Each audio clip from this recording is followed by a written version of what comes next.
నమస్తే, welcome to our channel. నేను పద్మిని. ప్రస్తుతంతో పాటు ప్రముఖ ఆధ్యాత్మికవేత్త, అస్ట్రోన్యూమరాలజిస్ట్, ఎనర్జీ వాస్తు స్పెషలిస్ట్, శ్రీ విద్యోపాసకురాలు శ్రీమతి జయప్రద గారు మనతో పాటు ఉన్నారు. మాట్లాడదాం. నమస్కారం అండి. నమస్తే అమ్మ. శ్రీమాత్రే నమః.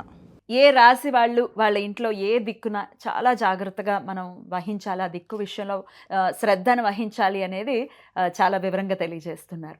మేష వృషభ రాశుల గురించి మాట్లాడుకున్నాము. మిథున రాశి, ఈ మిథున రాశి వారు వాస్తు మరి వాళ్ళ ఇంట్లో ఏ మూలలో లేకపోతే ఏ దిక్కున మరి చాలా పవిత్రంగా చూసుకోవాల్సి ఉంటుందండి? తప్పకుండా మిథున రాశి వాళ్ళు చూసుకోవాల్సిన ప్రదేశం ఏంటంటే, ముఖ్యంగా వాళ్ళు బ్రహ్మస్థానం ఏదైనా మధ్యస్థానం అంటారంటే హాల్ కానీ రూమ్లు కానీ మధ్య భాగంలో బరువు వేయకుండా ఉండాలి. వీళ్ళు ఇప్పుడు బెడ్రూమ్లో మరి మధ్య భాగంలో బరువు వేయకుండా ఉండలేరు. మంచం పడుతుంది కదా, మంచం వదిలి మిగతా ప్లేస్ వదిలేయాలి. మంచం వరకు వేసుకోవచ్చు. మంచం ఎలా అంటే సౌత్ వాల్కి వేసి అయితే వెస్ట్ వాల్కి వేసుకోవాలి. కానీ చాలామంది ఏం చేస్తారంటే మిథున రాశి వాళ్ళు తూర్పు వాళ్ళకి వేస్తుంటారు.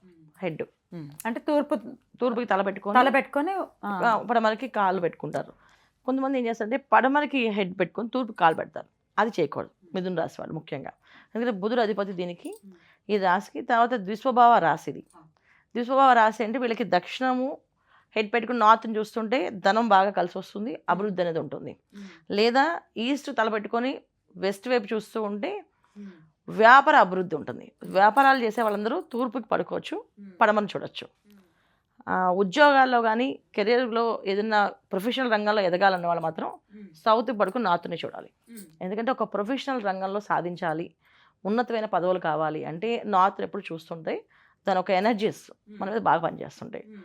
ఈ వ్యాపార అభివృద్ధి అంటే వీళ్ళు ఖచ్చితంగా పడమని చూసుకోవచ్చు, ఇబ్బంది ఏం లేదు. అంటే వెస్ట్ ఎందుకంటే పడమరకి దిక్కున్న వరుణదేవుడు ఉంటాడు, తర్వాత రాక్షసులు ఉంటారు. సో వాళ్ళని చూడడం వల్ల ఏంటంటే వ్యాపారం చేసే వాళ్ళకి కాస్తంత కఠినం కావాలి, ధైర్యం కావాలి, ఏ పనైనా సాధించాలంటే పట్టుదల కావాలి. సో దానివల్ల పడమలు చూడొచ్చు, ఇబ్బంది ఏం లేదు. లేవగానే పడమలు చూడాల్సి వస్తుందని చెప్పి అనుకునే అవసరం లేదు. అలా చూడడం వల్లే పెద్ద పెద్ద భవనాలు, పెద్ద పెద్ద వ్యాపార అభివృద్ధి, పెద్ద పెద్ద ఫ్యాక్టరీలు కట్టే అవకాశం ఎక్కువగా ఉంటుంది. అది సో అందుకని హ్యాపీగా ఈ తూర్పుకి పడుకొని పడమర చూడని చెప్తారు. రైట్. ఇది కానీ ఇన్ జనరల్గా మాత్రం ప్రతి రూమ్లో కూడా మధ్యస్థానం అంటే మిడిల్ పాయింట్లో చాలా జాగ్రత్తగా ఉంటుంది. మాస్టర్ బెడ్రూమ్ ఒక్కటి వదిలేస్తే మిగతా అన్ని రూమ్లో కన్నా మధ్యస్థానం వదిలేయాలి. ఇప్పుడు పిల్లల రూమ్ అటో మంచి ఇటు మంచి మధ్యన ఖాళీ వదిలేయాలి.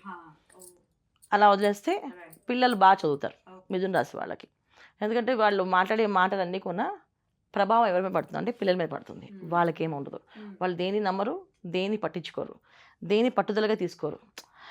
నడుస్తుంటుంది జీవితం అన్న కర్మ సిద్ధాంతం అయింది ఇది అని అన్నీ నడుస్తాయని చెప్పి వాళ్ళు మాట్లాడుతుంటారు. దీనివల్ల ప్రభావం ఎవరి మీద పడుతుందంటే ఖచ్చితంగా పిల్లల మీదే ప్రభావం తప్ప ఎవరికి మీద పడదు. సో ముఖ్యంగా పిల్లల విషయంలో వాళ్ళ రూమ్లో కిడ్స్ అండ్ రూమ్ అని చెప్పి దానికి మంచాలు, సామాలు మొత్తం నింపేస్తారు రూమ్ అంతా.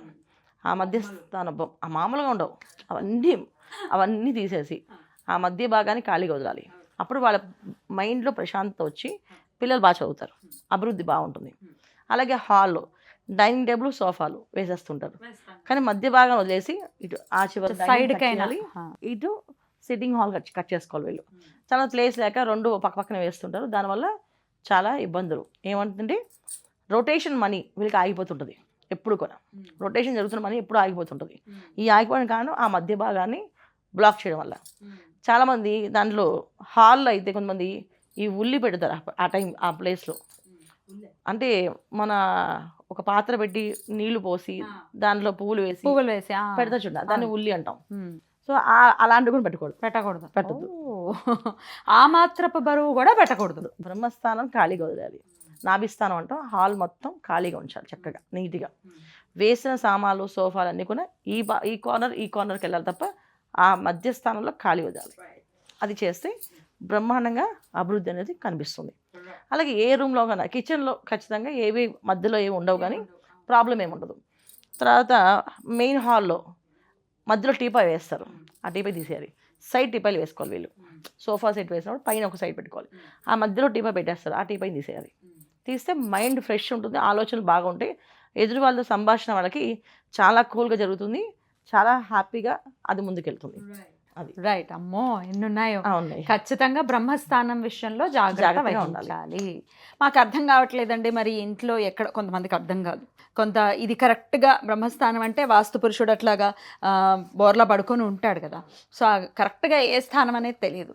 సో నిష్ణాతులు ఇట్లా మీరు ఎలాగో చూస్తారు, ఇంటికి వెళ్ళి వాస్తు కూడా చూస్తారు కాబట్టి ఒకసారి చూపించుకోవాలి అని అనుకుంటే ఒకసారి మీరు కాంటాక్ట్ చేసి కూడా చూపించుకోవచ్చు.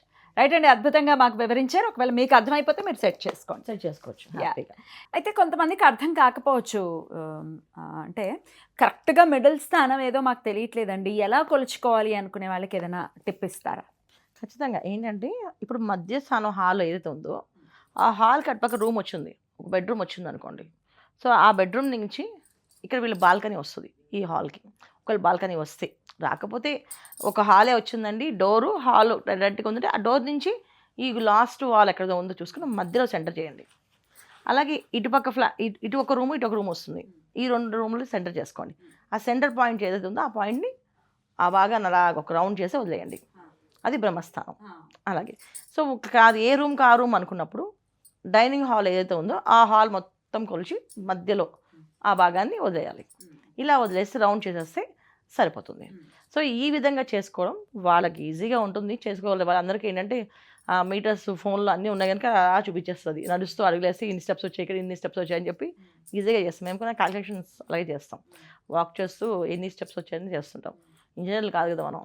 సో ఫోన్లో ఇప్పుడు ఇంజనీరింగ్ ఓపెన్ చేస్తే యాప్ అది ఈజీగా మనకి చక్కగా చెప్పేస్తుంది, చేస్తున్నాం. ఈ విధంగా చేసుకోవచ్చు. ఈ చేయడం వల్ల వీళ్ళకి చాలా కొంత ప్రయోజనం ఉంటుంది. ఇప్పుడు అందరికీ ఈ స్థానాలు మార్చేస్తే అయిపోతుందా అని కాదు, వాళ్ళ జాతకంలో ఉన్న ప్రభావంలో ఉండే ఏదైతే 5% అదృష్టం ఉన్నా ఈ ఒక 5% యాడ్ అయితే ఒక 10% వాళ్ళు అనుభవించడానికి హ్యాపీగా ఉంటుంది. లేకపోతే వాళ్ళ జాతకంలో ఎంత బాగున్నా ఇంటికి వచ్చినప్పటికి చికాకుగా పడి డిస్టర్బ్ అయిపోయి ఏదో మాట్లాడుతూ బయట బాగానే ఉంది, నాకు ఇంటికి వస్తే తలనొప్పి వస్తుంది అనే భావం అవుతుందో అది లేకుండా కూల్గా జరుగుతుంది ఇంట్లో. అందుకని చేయమని చెప్తాం. రైట్. నెక్స్ట్ వీడియోలో కర్కాటక రాశి, ఈ రాశి వారికి ఏ దిక్కు అనేది డెఫినెట్గా మేజర్ రోల్ని వహిస్తుంది, వాళ్ళ జీవితాన్ని ఎట్లా మారుస్తుంది అనేది నెక్స్ట్ వీడియోలో తెలుసుకుందాం. Thank you madam. నమస్తే. నమస్తే అమ్మ. శ్రీమాత్రే నమః.